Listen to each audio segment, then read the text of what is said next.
Torpedoes have been an element of space combat in the Tantalus cluster since the earliest engagements ever fought in that medium, but their role and reputation has changed dramatically throughout the centuries. Initially, the weapons proved incredibly lethal and exceedingly difficult to counter, allowing a ship with high-quality guided torpedoes to destroy targets from vastly outside of close action range. This sterile and computer-driven process, involving no direct matching of wit and skill between two commanders, was derided as dishonourable by much of the traditionalist Centran aristocracy, and as a result it immediately became very difficult for torpedo manufacturers to secure financial or political support for further development. Those developing torpedo countermeasures, on the other hand, found themselves with greater support than they could dream of, with their wealthy and influential backers desperate to deny the torpedo its place as an effective weapon and restore what they perceived to be the proper and honourable shape of warfare.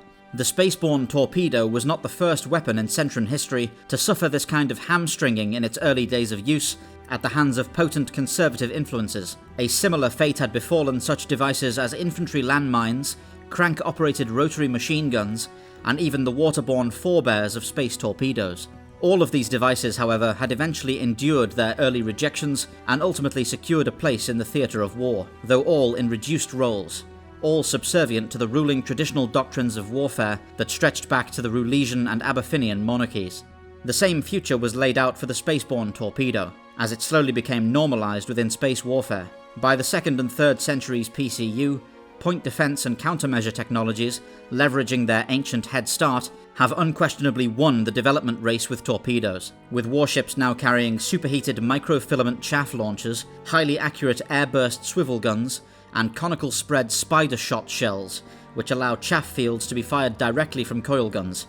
It is now exceedingly difficult for a torpedo to actually strike a full-sized warship. In spite of these measures, torpedoes have still found their place as a tertiary weapon, able to contribute significantly to actions as an indirect tactical vector rather than as a direct means of attack.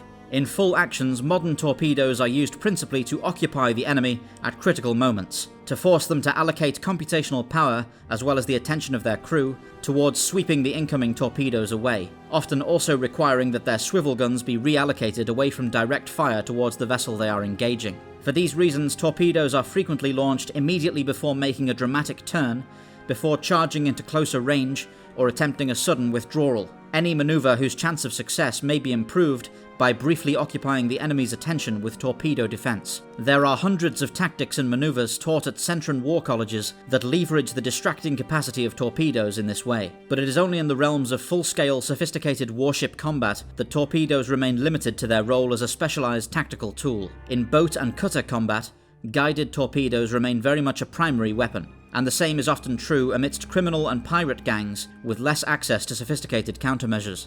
Guided torpedoes in Tantalus are generally split into two varieties: the cheaper heat-seeking torpedoes so often used by criminals, which can be shaken off by complex maneuvering or thermal decoys, and the more expensive so-called aspect-seeking variety used by the CDF and by wealthier Mauritian PMCs. Such weapons track their targets using laser guidance from their mothership and are too accurate to evade, normally needing to be directly destroyed by point defense or by spider shot shells. During peacetime, the CDF's role as peacekeepers means it is not expected to encounter meaningfully sophisticated adversaries with access to advanced torpedoes. Swivel guns are therefore often excluded from ships of the line, being the vessels least likely to see action at all, and in the unlikely event they should be targeted, their advanced passive countermeasures and decoys are normally more than sufficient to defeat the simple heat-seeking weapons of pirates and smugglers. Direct point defense is outsourced to squadron vessels, as well as to boats deployed by the larger craft, as generally speaking no ship of the line is ever deployed alone. This practice is relaxed in wartime, and larger second and first-rate vessels habitually carry a grid of swivel guns.